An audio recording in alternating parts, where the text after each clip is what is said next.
Hey, what is going on, you guys? My name is Rage, and we are back today with the update of Vahl actually officially now joining the game in terms of the Red Star Orbs and available and being, open for the Power Core Orbs. So having said that, guys, this is a very, very powerful character that we're going to get the fortunate opportunity here to go for the Red Stars. I definitely recommend it. I think Vahl is going to be a game-changing character in terms of the kit. I also love the fact that they've added the masculine, feminine, and non-binary forms. So it just really allows Vahl to have that capability to, not just for us to customize in terms of our preference, but as well, they're going to be shaping the meta here with the new Bifrost team, especially for Mystic Incursion Raid. So what does Vahl bring to the table? Health and high damage, a Keystone Bifrost member with powerful offensive and defensive mechanics, as we'll see when we break down the kit. Also that addition, that new effect of being exposed, being capable and actually being utilized in Vahl's kit. So that's going to be absolutely huge. We also have Bifrost bonuses that's going to allow them additional buffs, and Raids more specifically,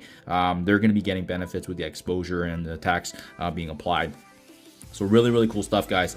We also saw on the data mines that Vahl is going to be featured as the next month's character unlock. So, what does that mean? It's kind of similar to how Korg's unlock is right now, where it is going to take us the span of the activities and milestones happening in the majority of July to actually unlock. But having said that, we really do want to take advantage and have high red stars that we can for Vahl. So I am going to be starting off that today then with some of my higher elite, right? I want at least the 4 or 5 or even higher, to be honest, just because this character is pretty meta changing in terms of what they'll bring to the table, but as well, Vahl's capabilities in both raids and having capabilities and synergies in Dark Dimension. So even before we get started, make sure when you guys are going through, just fact checking, making sure that the bonuses are actually live, right? So I like to go through here and making sure that Vahl's avatar here is showing the 15%, and you can see this boost is going to give us that opportunity here. So I almost want to even start at we got 11 of the 4. 5. You know what? We can even start with the 5s, honestly. I think it's better just to go hard in the beginning, and then ideally, if we can get something that's really good from the get-go, then oh wow, a 7 on Electro already for this. Fortunately, Electro doesn't really have a place right now in the game, but I mean, yeah, everyone's gonna be probably opening Orbs right now, so we'll take advantage and see what we do today. Got a 6 on Absorbing Man, good stuff. I imagine the majority of my lines is probably doing the same thing in opening Orbs, but see how lucky we can get today with the RNG.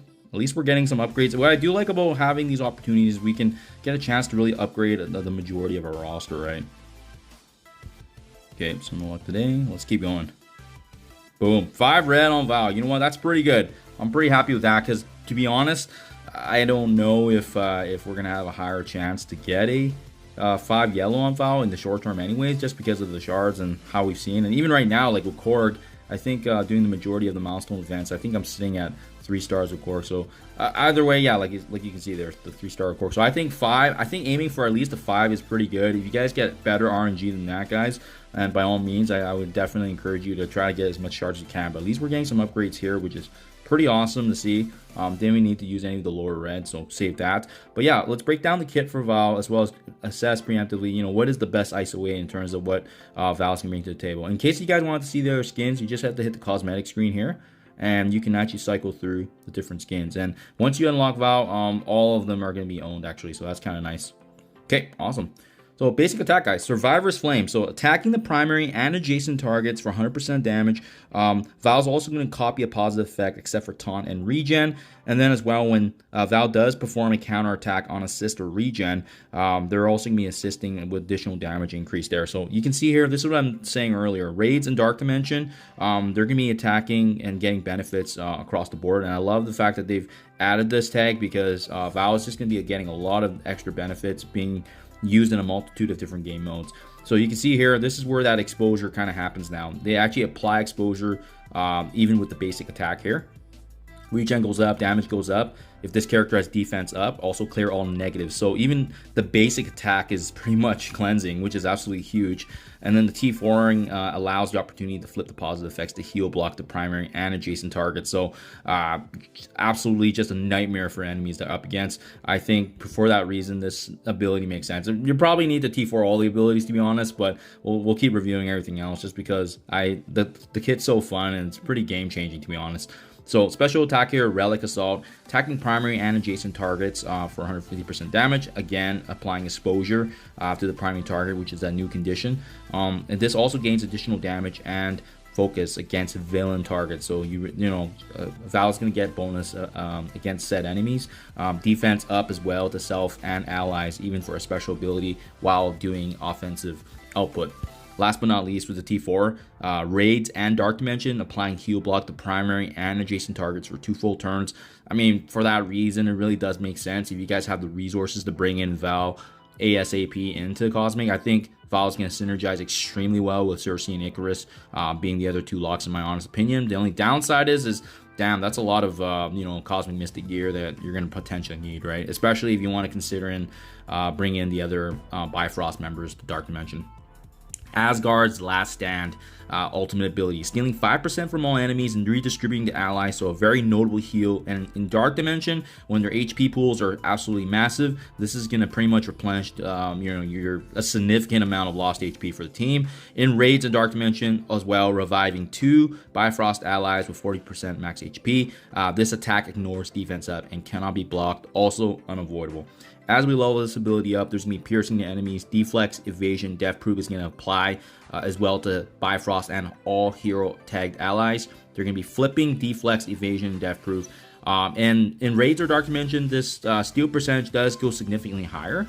And the T4 here is an absolutely must-have. Takes away the tag for Bifrost, reviving 2 allies with 40% HP. So even if they're not Bifrost, this is going to apply, which is absolutely massive. The 120% increased piercing and even trauma being inflicted. I mean, this ability is just honestly doing it all. And that's why I was saying it really probably makes sense to upgrade everything on Vahl, just because, like I said, everything on the kit is absolutely meta breaking in terms of what Vahl is going to bring to a team dynamic. Relic Keeper is the passive here. On turn, healing self for 5% max HP, as well as each HP for non-summon ally. Very similar to what we've seen with Asgardian traded teams.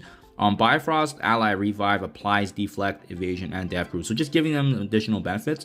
Enemies with exposure once per turn. If they're attacked, Vahl is going to be stealing 5% from the most injured enemy, and as well as redistributing and clearing negatives. So really pretty much self-sustaining, which is absolutely huge, right?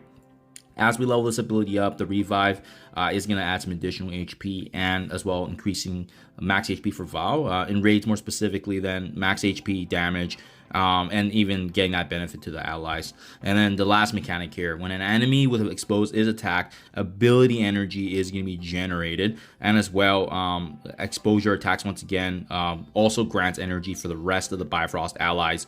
And this actually only applies in Raids, so this is where it's going to be a little different here.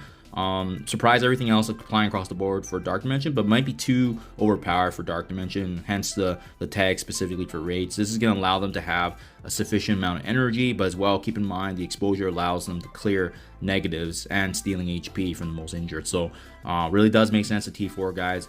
Given the potency of Vahl's kit, it really does make sense to put Vahl in a more offensive position for the Iso-8. What does that mean? Well, Iso-8 Striker does make sense in terms of getting additional strikes, especially with the basic here where flipping the positives to heal blocks. But as well, I can see Vahl being also a Raider depending on what the rest of the Bifrost team is. A Raider and a Striker would push the maximal damage output. And I like the Raider because Vahl clearly has piercing mechanics to the kit. But Striker will allow the extra opportunity for strike. So it really just depends on how you kind of want to maneuver around that. But because of the mechanical exposure and vulnerability, I think either or is going to be really good to get that damage output. And obviously at the end of the day, also depends on what you have on the Bifrost. But let me know what you guys think in comments below. I'm curious what you're thinking in terms of Iso-8, but absolutely good luck with the rest of the Red Star Orbs for yourself. Hopefully you can get a high red like myself with the 5.